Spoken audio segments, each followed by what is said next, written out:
Halo guys, saya Ricardo dari timeclubfit.com dan ini adalah video seri tutorial tentang HTML dan CSS. Sekarang kita akan bahas tentang padding sebagai box model atau biasanya kita menyebutnya dengan model kotak. Ya, setiap elemen dalam HTML, misalnya elemen heading, paragraf, link, image source, atau elemen apapun itu, kita bisa memperlakukan mereka seperti kotak. Yang artinya, kita bisa mengatur jarak yang ada pada kotak tersebut. Padding dan margin adalah properti yang bertugas untuk itu.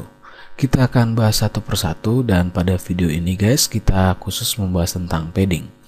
Nah, untuk menggunakan properti padding, maka kita terlebih dahulu harus mengetahui apa itu padding. Saya tidak akan menjelaskannya secara teori, saya akan langsung mempraktekannya guys. Selanjutnya kamu yang akan menyimpulkannya sendiri guys. Oke, sebagai contoh, saya akan mengatur jarak padding pada elemen paragraf. Saya akan ketikkan teks di antara buka tutup tag body pada file index ini. Kemudian saya akan kelilingi teksnya dengan tag paragraf. Lalu pada file CSS ini, saya ketikkan P sebagai selektor yang ingin saya style. Untuk propertinya, pertama saya akan beri background color pada paragraf. Nilainya saya coba red. Oke, save file CSS-nya. Oh, jangan lupa save file index-nya juga sebagai tanda menerima perubahan pada file. Dan saya akan coba ke browser. Ya, pada browser kita sudah bisa melihat ada teks dan kotak merah di sepanjang browser sebagai background-nya. Kotak merah ini menandakan zona atau wilayah dari elemen paragraf tersebut.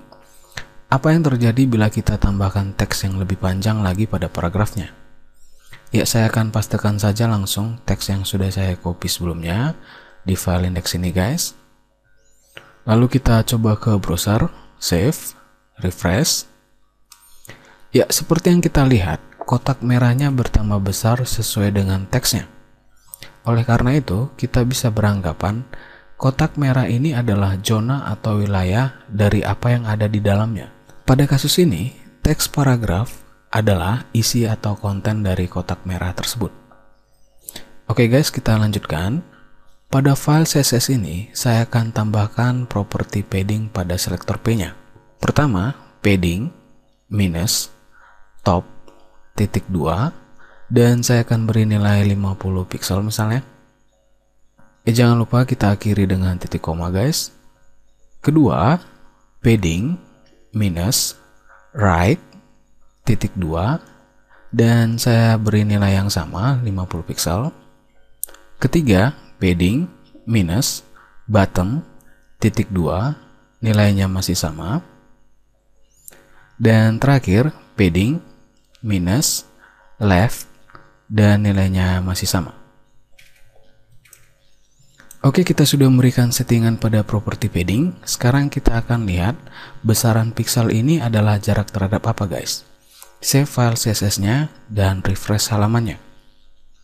Ya, seperti apa yang kita lihat di sini, jarak antara teks dengan tepi kotak merahnya semakin besar.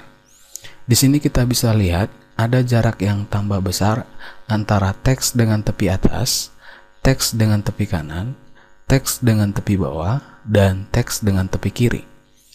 Ya, tapi kita coba perhatikan di sini guys. Jarak teks dengan tepi kiri tidak sama dengan teks dengan tepi kanan. Padahal, kita memberikan nilai yang sama pada padding left dan padding right-nya. Kenapa ini bisa terjadi? Ya, karena secara default, teks ini adalah rata kiri. Sekarang kita coba buat teksnya rata tengah. Saya tambahkan properti text align dengan nilai center. Ya, save file CSS-nya dan refresh halamannya.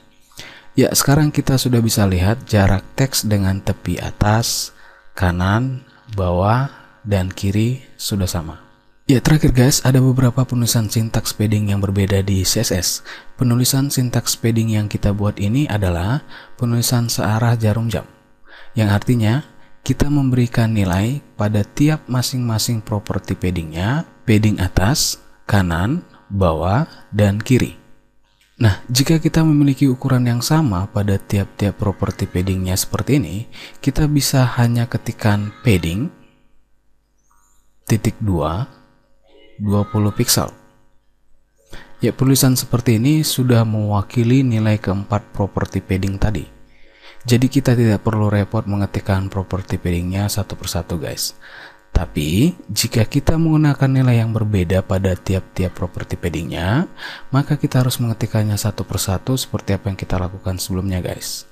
Oke, itu tadi mengenai padding. Silahkan ambil kesimpulannya sendiri guys. Dan pada video berikutnya kita akan membahas tentang margin. Sampai di sini dulu pembahasan kita. Bila kamu ada pertanyaan tentang pembahasan ini, email kita di berbagi@timeclubfit.com. Jauhi narkoba, jauhi korupsi, dan tetap berkarya guys. See you.